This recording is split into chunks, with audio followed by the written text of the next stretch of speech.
Seja bem-vindo, seja bem-vinda a mais uma aula do nosso módulo de ATPV. Nessa aula vamos de fato fazer os cálculos de ATPV dos equipamentos que nós criamos dentro do nosso projeto Subestação 06. Começando pelo equipamento QDC05. Para isso a gente vai precisar entrar no equipamento. Para entrar no equipamento é muito simples, basta clicar no nome dele ou clicar no botão Editar Dados, o efeito é o mesmo. Eu cliquei no botão de Editar Dados e viemos parar nessa tela. Essa tela nos indica aqui em cima que estamos no equipamento QDC05, inclusive ele mostra a descrição do equipamento aqui embaixo. Caso eu tenha digitado o nome do equipamento errado ou digitado a descrição errada, basta clicar no botão Editar Equipamento e um painel lateral aparecerá para que a gente possa corrigir, editar essas informações. Uma vez que as edições foram feitas, basta clicar no botão Editar Dados e o equipamento terá o nome e a descrição corrigidas. A tela de cálculo de ATPV ela é dividida em 3 seções. Tá? A primeira seção são as informações de gabinete, a segunda seção são as informações de corrente de falha e a terceira seção são os resultados. Não tem mistério, basta preencher as informações conforme o sistema vai nos pedindo. Vamos começar pela seção Informações do Gabinete, onde ele nos pede a distância de trabalho. Você pode digitar uma distância de trabalho, basta apagar o que está aqui e digitar uma nova, por exemplo, 950. Você também pode clicar nesse botão, Medidas Padrão, para selecionar uma distância de trabalho padrão. Basta clicar na distância que você quer usar, por exemplo, essa daqui, e ele já traz a distância para dentro do campo. Mais embaixo, nós temos a opção de configurações de eletrodos. Basta clicar em cima da configuração que está visível. Eu vou selecionar essa opção, HCB. Para isso, basta clicar nela. Pronto, já cliquei no HCB e ela vem parar aqui na opção selecionada. Mais embaixo, nós temos as dimensões do gabinete. Então, ele pede para a gente a distância entre os condutores. Você pode digitar, por exemplo, 50. A altura do gabinete, você pode digitar a largura e a profundidade. Tá? Você pode digitar as informações conforme o seu projeto.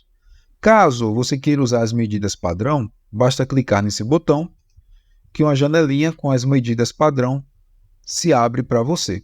Então você pode escolher alguma medida, observe que ele mostra, categoriza pela classe do equipamento, distância típica entre condutores, a altura, a largura e a profundidade do gabinete.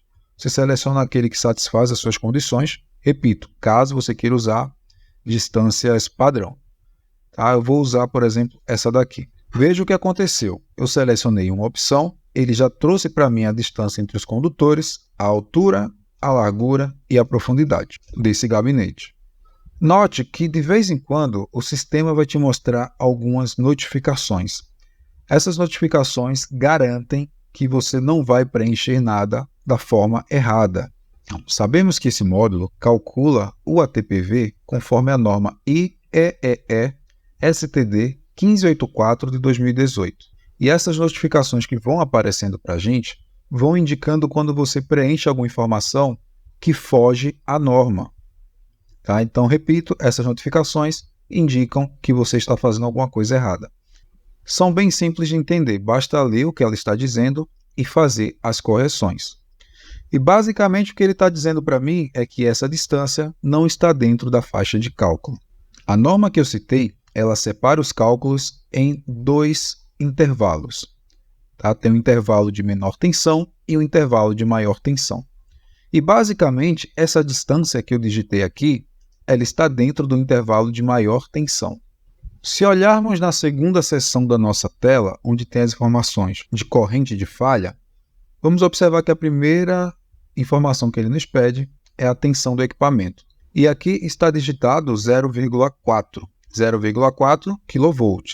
Sempre fique atento à unidade de medida informada acima. Segundo a norma IEEE STD 1584 de 2018, como eu havia explicado, ela trabalha com 2 faixas de tensão, a de menor tensão e a de maior tensão. Segundo essa norma, tensões entre 0,208 kV até 0,600 kV é considerada a faixa de menor tensão.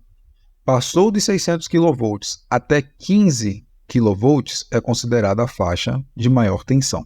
Então, se eu mudar a minha faixa de tensão para, por exemplo, 0,700 kV, aquela minha notificação desaparece, porque agora eu estou em conformidade entre tensão e distância entre condutores.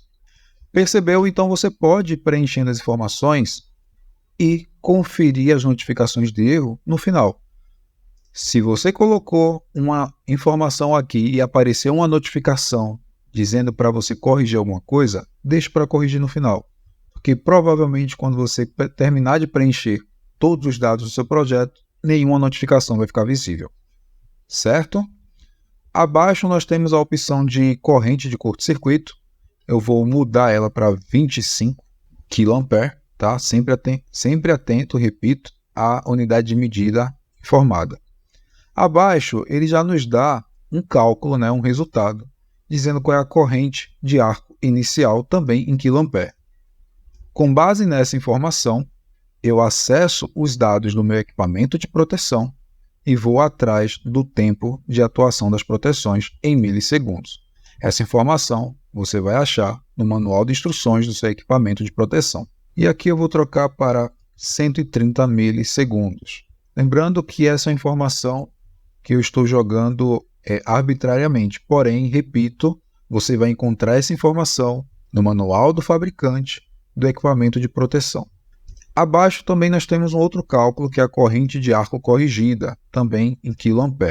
Você vai usar essa corrente de arco corrigida para ir mais uma vez no manual de fabricante do equipamento de proteção para encontrar o tempo de atuação da proteção para a corrente de arco corrigida.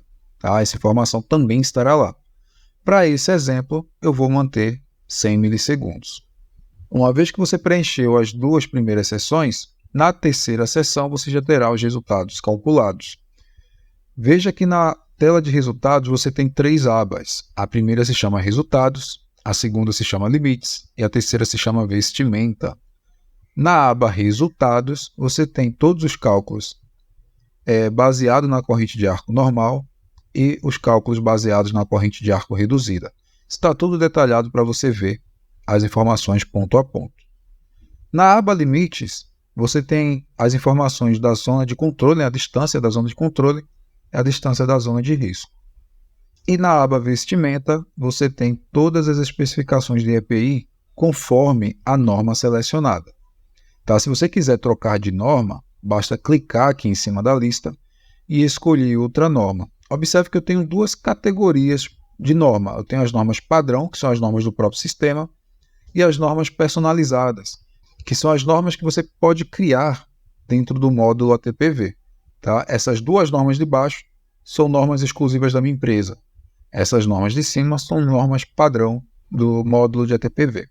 Por exemplo, eu vou trocar para essa primeira norma.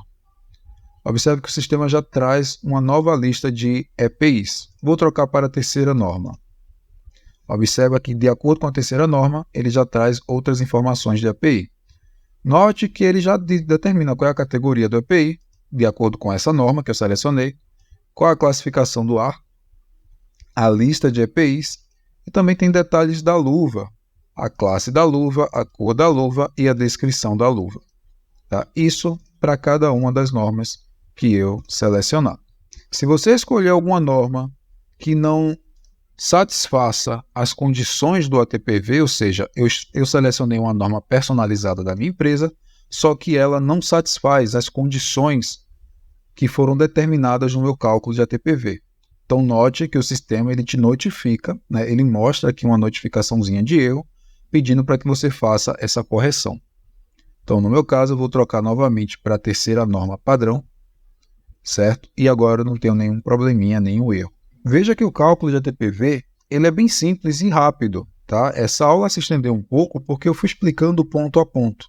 Mas uma vez que você entendeu o que tem que fazer, você só vai preencher rapidamente. São poucos campos para preencher. Então você preenche isso rapidamente e o sistema ele já calcula tudo para você. Para fechar essa aula, eu gostaria de forçar um estado de erro aqui no meu cálculo. Só para que a gente veja o seguinte. Eu vou colocar essa norma que eu já vi que dava erro. Com essa norma errada, eu vou voltar para a tela do projeto da subestação 6, onde eu tenho todos os equipamentos da minha subestação. Note que na frente do equipamento QDC05 eu tenho uma notificaçãozinha de erro. Então ele está indicando que tem um erro no meu cálculo. Tá? Então basta eu entrar, ir na tela de cálculo, procurar pela notificação de erro, eu já estou vendo que está em vestimenta, clico lá e corrijo o erro. Tá?